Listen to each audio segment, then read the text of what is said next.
Vamos a dar inicio al evento el día de hoy. En nombre del Ministerio de Justicia y del Derecho, de la Cancillería y del Ministerio del Interior, y con el apoyo de la Unión Europea, Agencia Española de Cooperación y Agencia de Cooperación de los Estados Unidos, les damos una cordial bienvenida y agradecemos su asistencia al Seminario Internacional Experiencias Comparadas, fortaleciendo la protección de los derechos humanos a través del diálogo jurisprudencial. Rogamos a todos nuestros asistentes a apagar sus teléfonos celulares.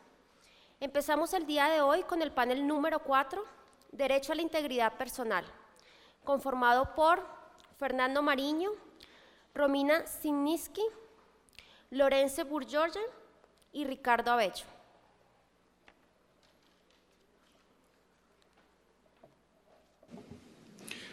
Buenos días, le agradezco mucho al Ministerio de Justicia y al Ministerio de Relaciones Exteriores por la invitación a moderar este panel. A continuación, entonces, le daré la palabra a los panelistas que por un lapso de 25 minutos harán su presentación y al final tendremos 20 minutos para las preguntas que puedan tener entre el público. La primera intervención será la del doctor Fernando Mariño, cuyo tema es la experiencia de Naciones Unidas. Él es miembro del Comité contra la Tortura de la Organización de las Naciones Unidas. Doctor Mariño, mil gracias por estar en Colombia y le cedo la palabra por un plazo de 25 minutos, como queda claramente señalado. Como queda claramente. Está bien, buenos días. Ante todo quiero agradecer a la Corte Interamericana de Derechos Humanos, a su secretario Pablo Saavedra y al Gobierno de Colombia que me hayan invitado a participar en este panel. Hace 6 meses el secretario Pablo Saavedra estuvo en Madrid, invitado por nosotros en un seminario sobre violencia contra la mujer, y entonces entramos en conexión y él, digamos, consideró útil que yo viniera aquí. Yo soy, como les ha dicho el presentador, miembro del Comité contra la Tortura de Naciones Unidas desde hace ya 9 años y fui presidente del comité durante un periodo de 2 años y pico, y enseño Derecho Internacional en Madrid, en la Universidad Carlos III. Y el tema de la integridad, el derecho a la integridad, es un tema vinculado para mí específicamente con la tortura. Si bien la Convención Interamericana de Derechos Humanos, como ustedes saben, en el artículo 5, habla de derecho a la integridad personal, y en el párrafo 2 se refiere a la tortura y a los tratos o penas crueles, inhumanos o degradantes, pero en el párrafo 1 es más genérico, dice: toda persona tiene derecho a que se respete su integridad física, psíquica y moral. Es una afirmación que deriva inmediatamente del principio fundamental de respeto a la dignidad de la persona, que en concreto, puesto que se trata de integridad física y psíquica, atañe a los atentados contra ella, que son la tortura y los tratos inhumanos. Me voy a referir a eso, habida cuenta de que la perspectiva de Naciones Unidas es una perspectiva universal. Por lo tanto, los comités, y en particular el Comité contra la Tortura, que se ocupan de vigilar el respeto por los derechos de los derechos humanos, entre ellos, en primer lugar, el derecho a no ser sometido a torturas ni a tratos o penas crueles, inhumanos o degradantes, son comités formados por personas que provienen de todos los lugares del mundo. La visión es universalista y la dialéctica entre lo regional y lo universal es una dialéctica presente en los comités que vigilan el cumplimiento de las convenciones, en este momento 9 convenciones, que se han ido adoptando en el marco de Naciones Unidas. Ustedes saben eso y yo no me voy a extender sobre la naturaleza del sistema, pero sí recordar que los comités, el Comité contra la Tortura, el Comité de Derechos Humanos, otros comités, no son órganos judiciales, son órganos de control. Se asemejan a órganos administrativos.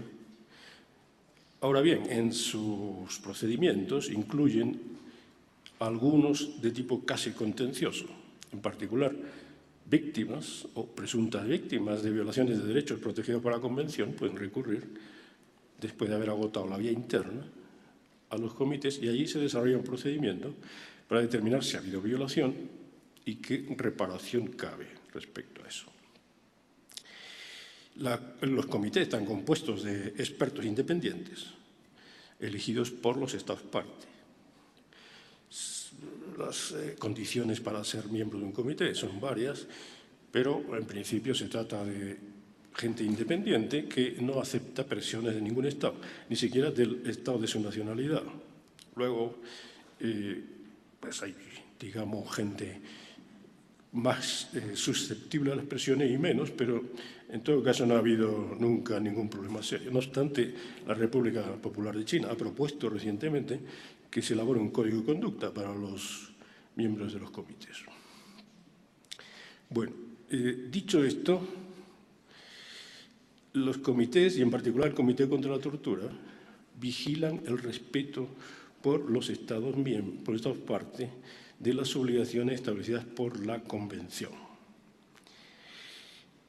En el sistema de Naciones Unidas, varios tratados se refieren a la prohibición de la tortura.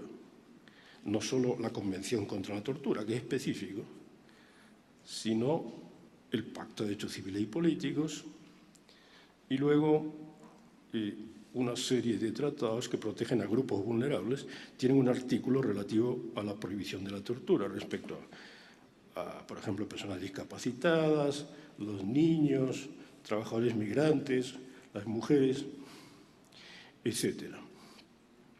Y además los tratados regionales, la Convención Americana, pero también el Convenio Europeo de Derechos Humanos, del cual le hablarán, y la Convención Africana de Derechos Humanos de los Pueblos, contienen también la prohibición de la tortura y de los tratos inhumanos, además de la Carta Árabe de Derechos Humanos. Es decir, está en la Declaración Universal, está en todos los instrumentos generales, regionales, universales, tengan naturaleza pactada o no, recogido la prohibición de la tortura.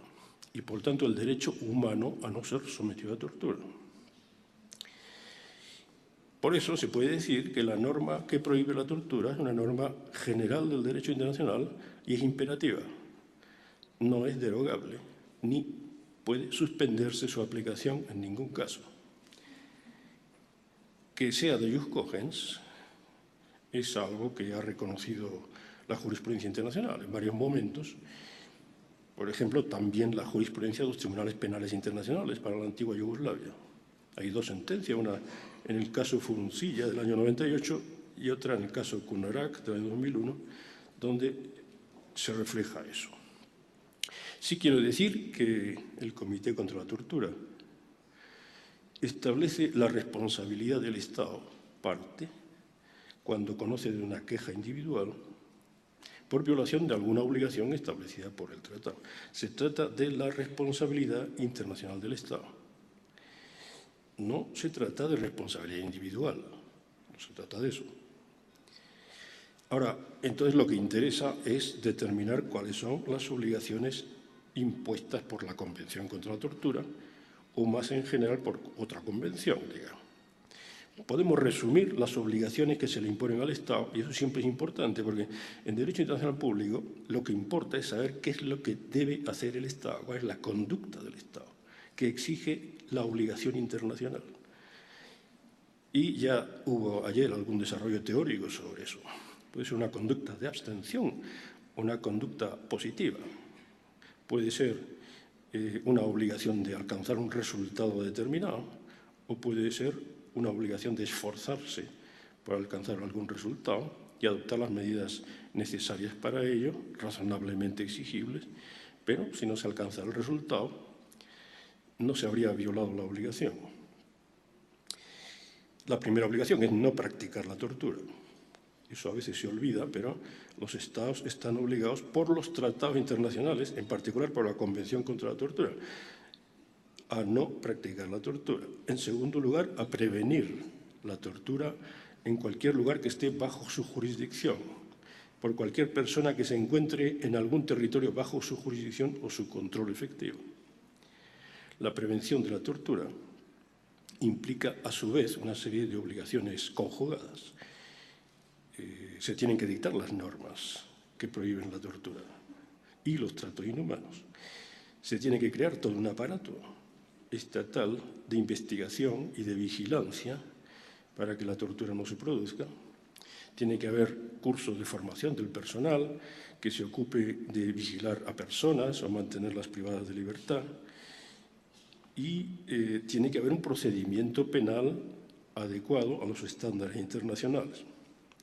En tercer lugar, está la obligación de reprimir a los torturadores, de iniciar un procedimiento penal, si es el caso, para depurar su responsabilidad individual.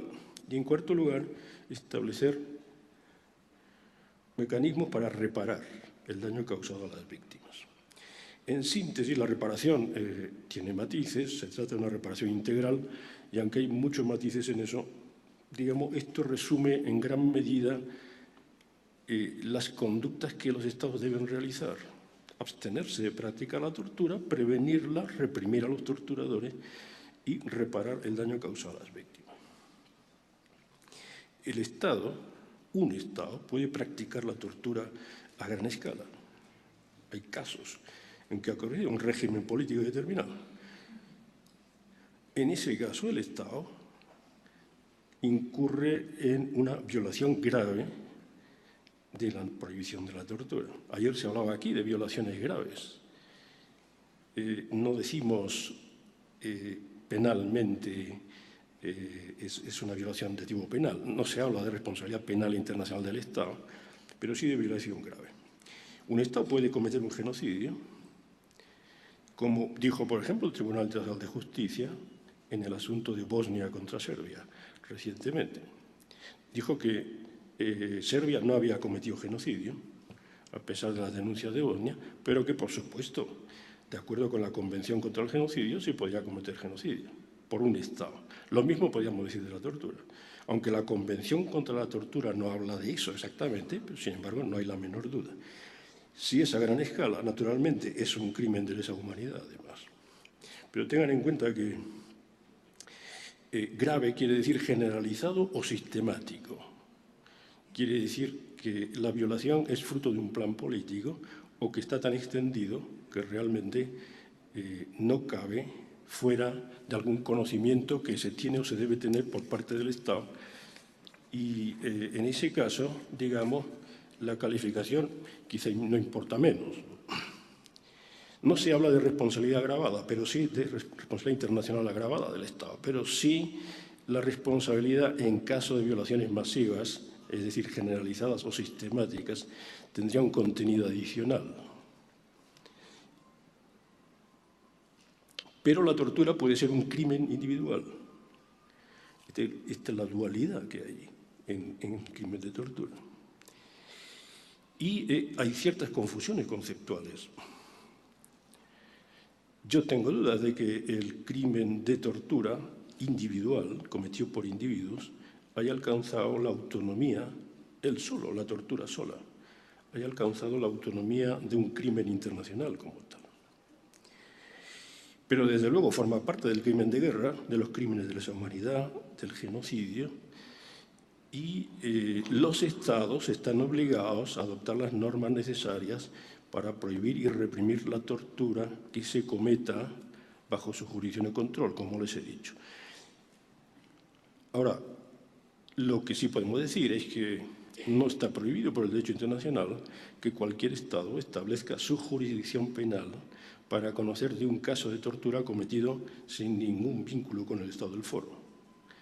La Convención contra la Tortura establece algún límite, pero no es contrario al derecho internacional general la extensión universal de la jurisdicción en caso de tortura. Eso indica que hay una cierta internacionalización del caso.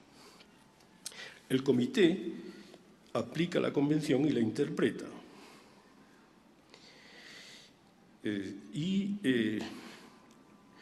Como está compuesto de personas, expertos que vienen de todos los lugares del mundo, hay aportaciones americanas, aportaciones europeas.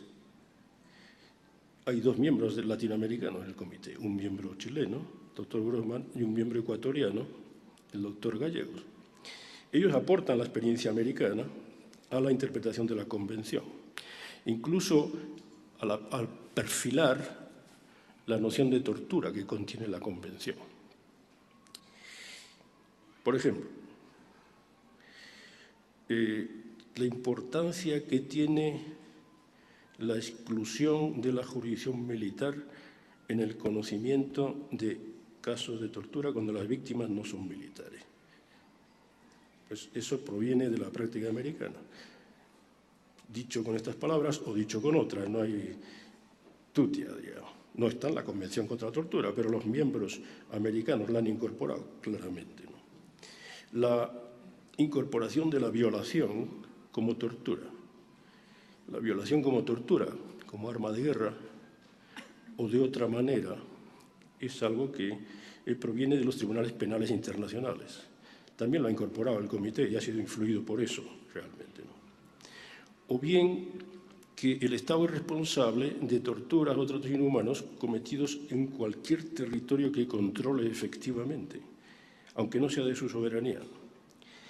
Esa apreciación que el comité ha incorporado en su jurisprudencia proviene más bien del área europea, del Tribunal Europeo de Derechos Humanos. A su vez, el comité ha hecho algunas aportaciones. Voy a citar un par de ellas o 3, que son útiles, yo creo que universalmente. Hay una dialéctica, les he dicho, entre lo regional y lo universal. Por ejemplo, en el tema de las garantías diplomáticas, un tema un tanto específico, pero se trata de que un Estado decide entregar a otro por vía de extradición o por vía de deportación, y el entregado o el que va a ser entregado aduce que va a ser torturado en el lugar de destino. Entonces, el que entrega tiene que asegurarse de que eso no es así, está obligado por la Convención contra la Tortura. Y algunos países piden garantías diplomáticas cuando entregan a la persona. Hubo un caso, el caso 233/2003, el caso Ajiza contra Suecia. En ese caso, el comité se pronunció claramente contra la insuficiencia de garantías diplomáticas cuando el riesgo de tortura era cierto y personal. Las garantías diplomáticas no servían para nada. Se iba a entregar al señor Ajiza a Egipto, y Egipto estaba considerado un país de tortura sistemática, y las garantías que dio por un funcionario de alta graduación el gobierno de Egipto no fueron suficientes. Dijo el comité cuando la persona había sido ya entregada y había sido torturada en Egipto, digamos. Bien, la ley sueca fue cambiada después de entonces y la doctrina de la insuficiencia de las garantías diplomáticas ha quedado, creo yo, como un aporte del Comité contra la Tortura. En el perfilamiento, en el afinamiento de la noción de tratos inhumanos, por ejemplo. Yo creo que el comité ha hecho esfuerzos para aclarar en qué casos cabe determinar a priori que hay o puede haber un riesgo serio de tratos inhumanos. Por ejemplo, cuando hay prisión secreta.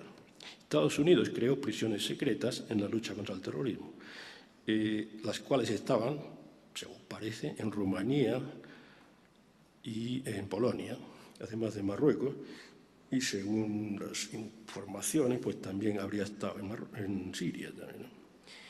Las prisiones secretas son contrarias al derecho internacional y hay sospechas serias de que se dedican a interrogatorios bajo tortura. El Estado tiene prohibido crear prisiones secretas, lo mismo que detener a una persona de modo incomunicado un tiempo irrazonable es una forma de trato inhumano como tal. El comité, además, yo creo que ahí hay aportaciones de la jurisprudencia interesantes, digamos. Quiero hacer hincapié en un par de cuestiones, porque el tiempo corre y es como en una competición deportiva. Hay que lanzar la jabalina, ustedes saben, y luego ha pasado el tiempo y pierden ya la posibilidad.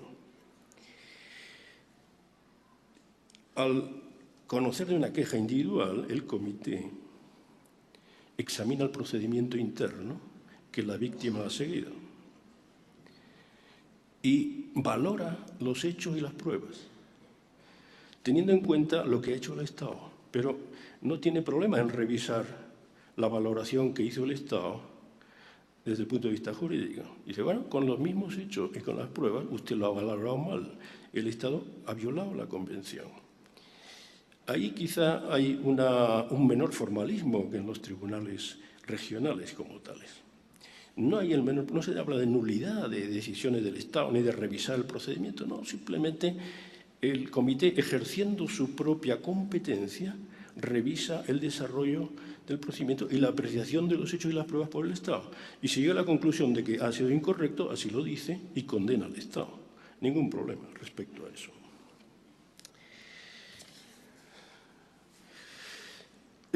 Otras aportaciones han venido de visitas in loco a países determinados a través de un procedimiento del artículo 20 para investigar si hay tortura sistemática. Es específicamente para tortura sistemática. La expresión sistemático es una expresión que los Estados aborrecen. El tema de tortura o cualesquiera otra. Fíjense que la encuentran en el protocolo de la Convención sobre Derechos de la Mujer y también en la Convención sobre Desaparición Forzada. Se trata de investigar lo sistemático o generalizado, más bien sistemático como tal, ¿no? Es ahí donde la comunidad internacional se queda afectada, digamos, porque la práctica sistemática de la tortura es un hecho ilícito internacional, si lo comete el Estado, que atenta contra intereses de la comunidad internacional. Por lo tanto, impone obligaciones erga omnes y todos los Estados pueden protestar por eso, pueden reclamar el cumplimiento. Y luego, para terminar con esto, al debatir con cada uno de los Estados parte que vienen al comité a presentar su informe, cosa que deben hacer obligatoriamente, el comité hace observaciones sobre temas que difícilmente se ven en otros foros internacionales. Por ejemplo, la situación en Guantánamo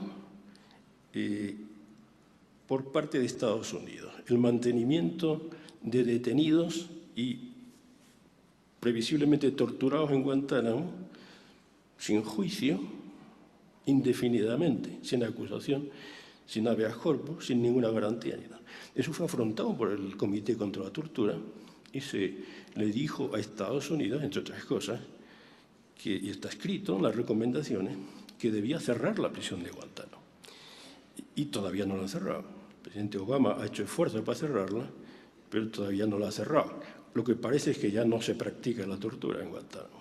Pero detención indefinida, sin acusación concreta y sin someter a un tribunal en donde se pueda desarrollar un proceso justo, eso es contrario al derecho internacional.